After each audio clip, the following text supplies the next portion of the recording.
Bienvenidos al Beber Llama, el podcast donde conocerán el mundo detrás de sus bebidas alcohólicas favoritas. Yo soy Deneira González y hoy está con nosotros Antoine Gabot para platicar acerca de champán. Y Antoine, bienvenido, gracias por estar aquí con nosotros. Y empezaré diciendo que eres un apasionado por la viticultura y un firme creyente de que el terroir es un factor primordial para la producción de vinos de calidad. Sí, es correcto. Es correcto. Y bueno, pues me encanta que seas tú quien esté aquí platicándonos de esta bebida, porque no solamente eres francés, eres originario de la región de Champagne. Sí. Entonces, me encanta que seas tú quien nos platique de esta icónica y maravillosa bebida. Y para comenzar con un hecho súper interesante que se ve por ahí, es que al igual que muchas creaciones que han surgido por accidente en el mundo, el champán también es un afortunado evento fortuito para el mundo. Sí, claro. Sí. Bueno, como muchos productos que hoy en día nos encanta como productos ya sea de lujo o productos gastronómicos en general, no sé, llámese tarta tatín, que es la tarta que se volteó, etcétera, ¿no? Este tipo de accidentes que han dado nacimiento a un producto icónico en nuestro mundo gourmet, pues. Entonces el champán resulta de un vino que vuelve a fermentar. Pero no sé si contar toda la historia de todo eso. Sí, claro. De hecho, adéntranos a cómo se originó esta icónica bebida. Sí. Bueno, primero tomar en cuenta que el champán o la región champán no siempre se ha dedicado a esta bebida, ¿no? Que conocemos espumosa como hoy en día. Antes del siglo XVII, la región champán se dedicaba más a las telas, o sea, a la lana, a hacer cubijas, a hacer productos en base a esas telas, ¿no? Y como regalo para sus clientes, ya sea franceses o ingleses, porque siempre el comercio entre Francia e Inglaterra ha sido fuerte, pues les regalaban algo de su producción de vino tinto que según la historia, según la leyenda, pues se calificaba como de mala calidad o hasta mediocre. Esas son las palabras que utilizaban, ¿no? Entonces, realmente la producción de champán no siempre ha sido tan calitativa como uno la ve hoy en día, ¿no? Entonces, unos regalitos para sus clientes y poco a poco se fue pues viendo como una actividad más lucrativa para esos comerciantes de telas y lo fueron haciendo una actividad cada vez más predominante en sus trabajos. Y no sé si has visto que la industria del champán tiene como una dualidad. Me refiero a dos polos que caminan en paralelo, que son los productores independientes que tienen su propia uva y hacen su champán con su propia uva, y los que llamamos maison, o que son negociantes, que compran la uva a esos productores independientes para procesarla, vinificarla, embotellar y vender el champán bajo su propia marca. Pues resulta que esos negociantes nacen de eso. Esos negociantes en el siglo XVII eran comerciantes de tela, de lana, que se fueron dedicando poco a poco a la compra de la uva a otros pequeños productores para ellos procesar la uva y hacer entonces sus regalos para sus clientes, ¿no? ¿Qué más te puedo contar? Oye, muchas cosas. Esta de la tela no la conocía, más bien la que yo, o la que te cuentan cuando estudias, es Dom Pérignon. la del monje. La de Dom Pérignon. El monje que no es cierto, o que sí es cierto, Es medianamente cierta. medianamente cierto. O sea, esa leyenda según la cual abrió una botella que salió espumosa y que dijo, estoy bebiendo estrellas, creo que a ciertas empresas como el grupo Louis Vuitton, Moet, Hennessy, que es el LVMH, pues les conviene, ¿no? Siendo honesto. La realidad de los hechos, aunque evidentemente ni tú ni yo estuvimos ahí para verlo, pero todo indica que esto no sucedió y que tampoco haya descubierto lo que hoy en día llamamos método tradicional, que es la segunda fermentación en la botella, que da lugar al gas del champán. Dom Pérignon era un productor de vino tinto y blanco talentoso. Se reconocía desde finales del siglo XVII, porque él murió en el 1715, o sea, hasta el final de su vida se le reconoció como un productor de vino de calidad y sus vinos estaban reconocidos hasta en la corte en París, ¿no? Pero el gas en el champán se lo atribuimos mucho más a los ingleses que a los mismos franceses, en realidad. Los ingleses, que eran fuertes clientes de los productores de champán, se empezaron a llevar los vinos de champán ya embotellados, o sea, en un envase individual en lugar de una barrica completa. Entonces, ese envase individual permitió, afortunadamente, por accidente, pero ahora afortunadamente, la segunda fermentación en botella. ¿Te cuento en qué consiste eso o cómo sucedió? Sí, claro, ¿Sí? acerca de eso. Pues haz de cuenta, si hablamos de finales, bueno, del siglo XVII, estamos hablando de una época que se puede considerar como una pequeña época o era glaciar. Me refiero a una época en la historia en que las temperaturas eran mucho más bajas que hoy en día. ¿Qué significa? El productor de champán está en una región nórdica de Francia, muy al norte. Es el topado al norte en Francia para hacer vino. Pues en Francia, cuanto más al norte, más frío. Y aparte de esa época en que hacía algo de frío. Entonces cosechaban la uva en septiembre, la empezaban a fermentar, pero ya cuando las temperaturas bajaban mucho, noviembre, el vino paraba de fermentar, ¿sí? Entonces lo embotellaban para mandar a sus amiguitos de Inglaterra, y cuando las temperaturas empezaron a subir en la primavera, el vino ya en Inglaterra, pues al momento de que un inglés aristócrata destapaba una botella, pues el vino había vuelto a fermentar. Entonces el vino salió, pues el corcho explotó, muchas botellas explotaban, tronaban, la gente se asustaba, era un defecto. También pasaba eso en la corte francesa en París. Les regresaban las botellas diciendo su vino es defectuoso. Pero así básicamente se descubrió el tema de lo que hoy llamamos método tradicional. Antoine, ¿a qué se debe que a esta bebida se le conoce como un símbolo de lujo? Ok, bueno, podemos remontar para responder a eso desde la época del Imperio de Napoleón, justo después de la Revolución Francesa, en que básicamente Francia era un caos, ¿no? Y podemos tomar como ejemplo sucesos de la historia, como por ejemplo el intento de conquista de Napoleón I en Rusia, que se sabe que Rusia les dio 3 patadas y los franceses se fueron a su casa así con la misma rapidez con la que llegaron a Rusia, ¿no? Dicen que cuando se perdió esta batalla y que el conquistador ruso llegó a la ciudad de Reims, que Reims es una capital fuerte del champán, pues una anécdota es la de la Veuve Clicquot, que conocen en español como Viuda Clicquot, ¿sí? Que les abrió sus puertas en lugar de rechazarlos, de botarlos, les dijo, bienvenidos y prueben nuestro champán, ¿no? O sea, mi punto aquí es que desde siglo XIX ya el champán empezó con una estrategia de lo que podemos llamar marketing, mucho antes de lo que hoy llamamos marketing, ¿no? Entonces, a inicios del siglo XX, que a la era de la modernidad, como la llamaban, después de la Revolución Industrial, en que pues botellas como Taittinger mostraban en su etiqueta la Tour Eiffel, que por cierto, otra anécdota, en la presentación de la Torre Eiffel en 1889, en la Exposición Universal, pues se presentó a la torre. ¿Y qué bebida se sirvió? El champán.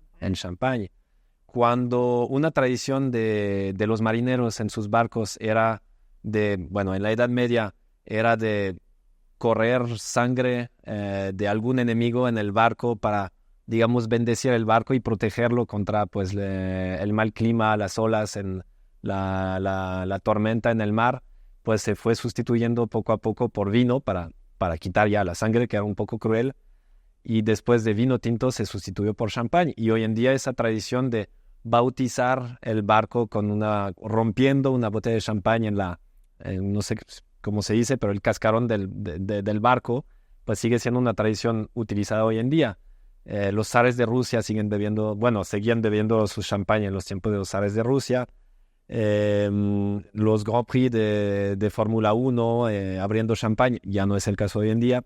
Y ese es el otro tema que podemos platicar, el de la competencia, ¿no? Como del cava, del prosecco y etcétera. Pero Mi punto es, el marketing del champán es algo mucho más antiguo que el marketing de otras marcas de bebidas, de ropa, etcétera, etcétera, ¿no? El champán fue un precursor en ese tema.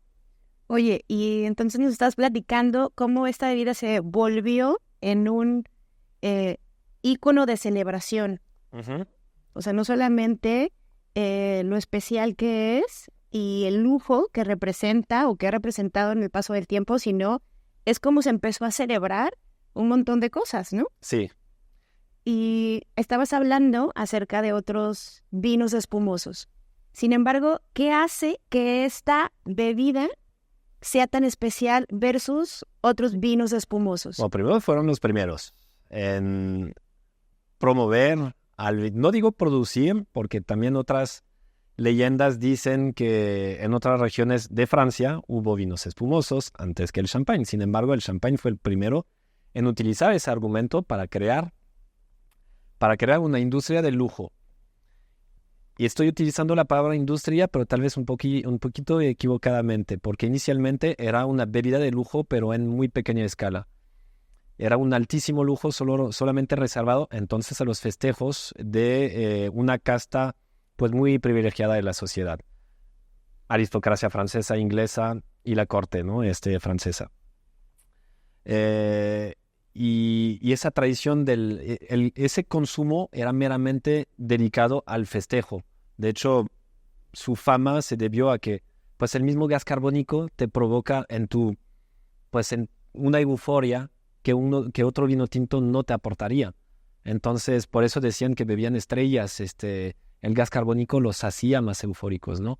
Entonces, desde sus inicios, el champán se utilizó para los festejos, para botar el corcho, para la locura, para pues el degenere, pero en esas clases privilegiadas de la población. Hoy en día ya podemos hablar de una industria del lujo, porque ya, de hecho, el champán es el primer producto a volumen industrial, pero proyectando el lujo, ¿sabes? Y todavía en la actualidad este vino se considera como el vino por excelencia para el festejo. Y anticipo un poquito una pregunta que quizás más adelante me vas a hacer, pero es un mito que quiero romper, que el champán es un vino solamente utilizable para el festejo y no para otras ocasiones como una cena, una comida, un maridaje con un alimento salado, por ejemplo, ¿no?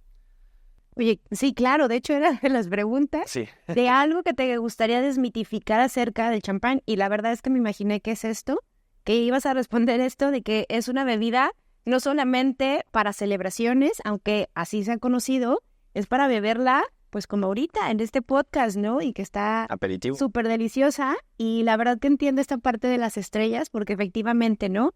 Se siente la burbuja cuando tomas esta bebida. Claro. Ok, entonces sientes que explota, ¿no? La boca. Entonces entiendo por qué es tan reconocida, porque realmente es una bebida muy rica. Y pasando, hablando de la burbuja, ¿ok? ¿Cómo influye su método de elaboración, que se le llama tradicional o champenois, para la calidad y la persistencia que nos ofrece en el champán, su método de elaboración? Ok. Bueno, primero que sepas que el método tradicional se desarrolló en la región Champagne, pero no solamente está reservado a la región Champagne. Cualquier otra región, como en Cataluña, en España, lo pueden hacer, como los English Sparkling, también al sur de Inglaterra, que de nuevo son parte de las orígenes del Champagne, también lo pueden hacer en Argentina, en California, etcétera, se hace, ¿no? Ahora, lo que nos diferencia como región y como producto originario de una denominación de origen controlada, que es la del champán, el terroir. O sea, el método tradicional es algo que influye muchísimo, pero el terroir es algo que ninguna otra región nos puede copiar. Entonces, ¿a qué me refiero con ese terroir? Una región nórdica en Francia, con clima fresco, y con un tipo de suelo que se llama, bueno, es un tipo de suelo que en español sería como la tiza, ¿sabes? Que es como una degradación de un suelo calcáreo que le va a aportar esa frescura y esa mineralidad al champán. Entonces, esto, Argentina o donde sea, no lo van a poder, digamos, reproducir. Y siguiendo con la respuesta a tu pregunta, el método, ahora sí hablando del método, como ya les mencioné, la clave para el método tradicional es que el vino vuelva a fermentar, o sea, haces primero un vino en bodega, en tanques de acero, luego embotellas el vino y antes de tapar la botella con una corcholata metálica vas a ingresar o a meter un licor que se llama licor de tiraje, que es básicamente azúcar y levaduras, para que con este azúcar y esas levaduras, una vez el vino embotellado, vuelva a fermentar, pero ahora sí dentro de la botella, y ahí con la generación de gas carbónico y de alcohol, el gas carbónico no tiene dónde escaparse, ¿no? Entonces, desde ahí ya obtienes un vino espumoso. ¿Pero qué quieres de ese vino espumoso? ¿Quieres que sea un vino que explote y que chorree y que a la primera copa ya, o sea, ya perdiste la mitad del volumen de la botella porque el vino se escapó? No, nadie quiere eso. Todos queremos una burbuja fina, elegante, delicada, unos aromas también, digamos, complejos, y todo eso lo logramos gracias al tiempo de reposo de la botella después de la segunda fermentación. Una cosa es que el vino hace su segunda fermentación y otra cosa es que las levaduras que murieron, las levaduras que se agregaron antes de tapar la botella, se murieron, forman lo que llaman las lías. Esas lías no las queremos expulsar en las semanas siguientes de la fermentación. Queremos dejarlas que reposen, y en champaña es al menos 15 meses, mínimo, ¿sí? Entonces de ahí puede ser 3, 4, puede ser 10, 20 años de reposo. Cuanto más tiempo, el gas que se generó se va a integrar cada vez más en el líquido y va a formar una burbuja cada vez más ordenada y cada vez más fina y delicada, ¿no? A la vez, los aromas, o sea, toda esa parte de moléculas aromáticas aportadas por las levaduras que se murieron, que llamamos lías, también le va a aportar mucha elegancia al champán. Ejemplo, aromas de, como decimos, birrotería, brioche, levaduras en general, ¿no? A veces aromas que llamamos vinosos. Vinosos me refiero a un aroma ya no a frutita fresca, sino una fruta pacificada, una ciruela pasa, ese tipo de cosas. Son aromas generados por pues un tiempo adecuado de reposo en las cavas subterráneas, porque todo eso sucede a 30 metros bajo tierra y a una temperatura constante, 12 grados. O sea, tú estás en pleno verano a 40 grados o en invierno a menos 10 grados, la temperatura bajo tierra es constante y eso es un punto clave. Uh-huh. A resumidas cuentas. A resumidas cuentas, claro, porque aquí podemos sacar mil información acerca del champán y su elaboración y el método. Sí. Y bueno, también sé que hay 3 uvas que están autorizadas para su elaboración. ¿Cuáles son estas variedades? ¿Y cuáles son los criterios que se tomaron para llegar a esa elección? ¿Y cómo influyen estas uvas en el producto final? Mira, en realidad son 6. Las que supongo ibas a mencionar, que son la Pinot Noir como uva principal, la Chardonnay como única uva blanca en esta, bueno, al menos en las 3 primeras, y la Meunier. Meunier se escribe Meunier. Lo decimos más Meunier sin la palabra Pinot, aunque es de la familia de las Pinot, pero decimos más Meunier. Entonces ese trío de uvas que son 2 tintas y una blanca son la mezcla típica de los champán actuales. Sin embargo, tradicionalmente, y estoy hablando de cepas tradicionales del champán que ya muy poco utilizadas, podemos contemplar la Arban, la Petit Melier, la Pinot Blanc, y creo que ya.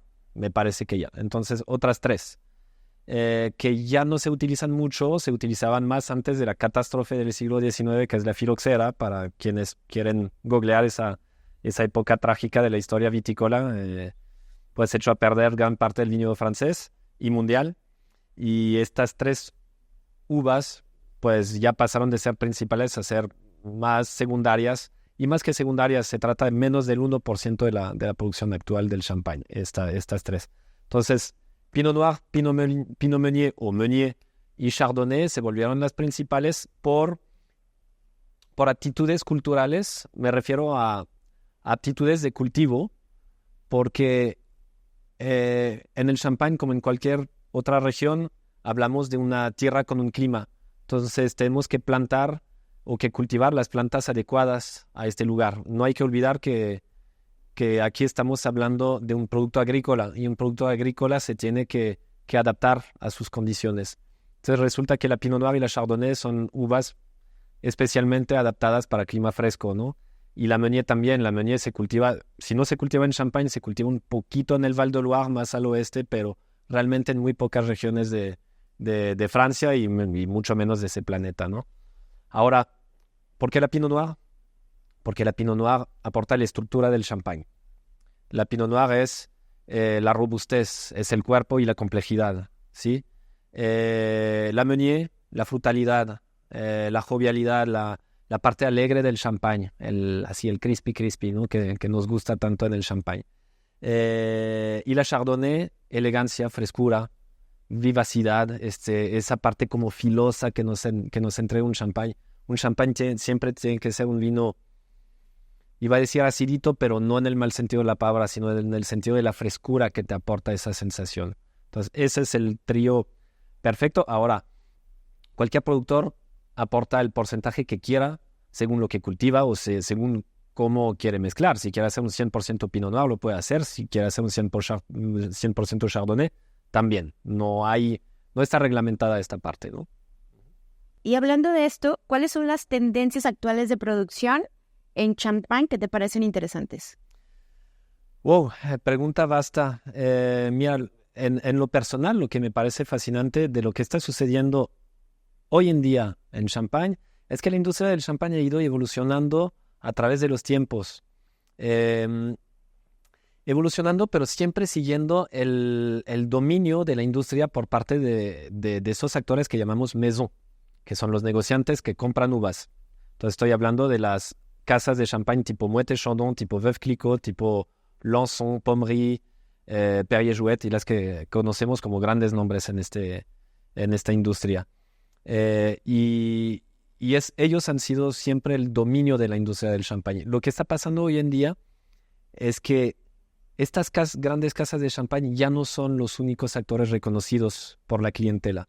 Ahora la clientela busca también los champagne de pequeños productores que se dedican a su campo, que se dedican a su viñedo, desde la parte agrícola hasta el embotellado, y que entonces, por consecuente, los champagne que ellos ofrecen son champagne con una expresión de un terroir, con una expresión de un pueblito en específico. Es más, hasta a veces de una parcelita de 50 por 30.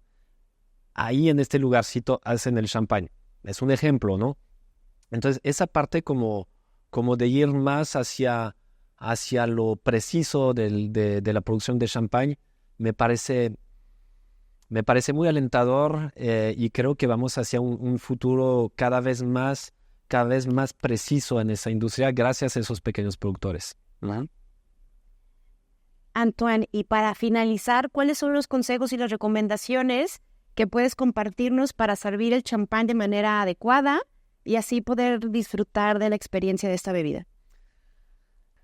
Para empezar, un tip que les podría dar acerca del consumo de champán sería quitarnos la idea de que el champán se tiene que tomar helado, ¿ok?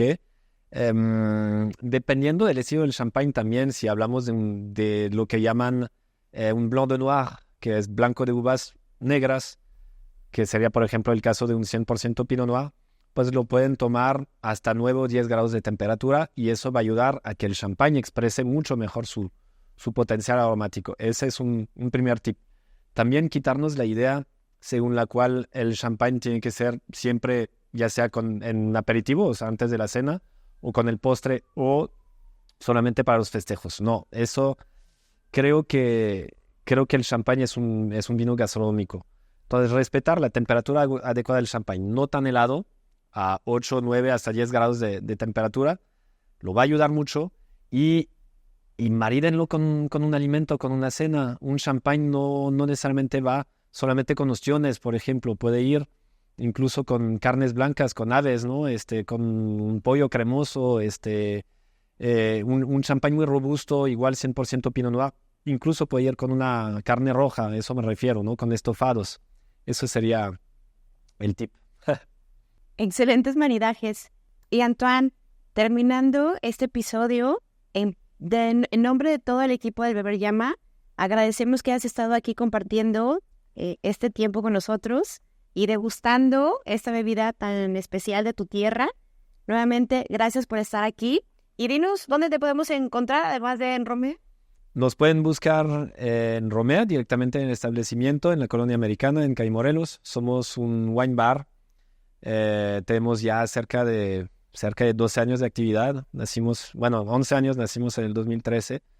Y tenemos una alta variedad de vinos de todos los países y obviamente champagne. Y en redes sociales como @romeagdl. Y en redes personales, @antoine.vin, de vino, pero en francés, vin.gb_t. Pues sigan a Antoine y también sigan a Romea y además también al Beber Llama podcast. En Instagram, en TikTok y en Facebook, denle me gusta, denle like, síganos. Yo soy Deneira González y un fuerte abrazo para todos ustedes.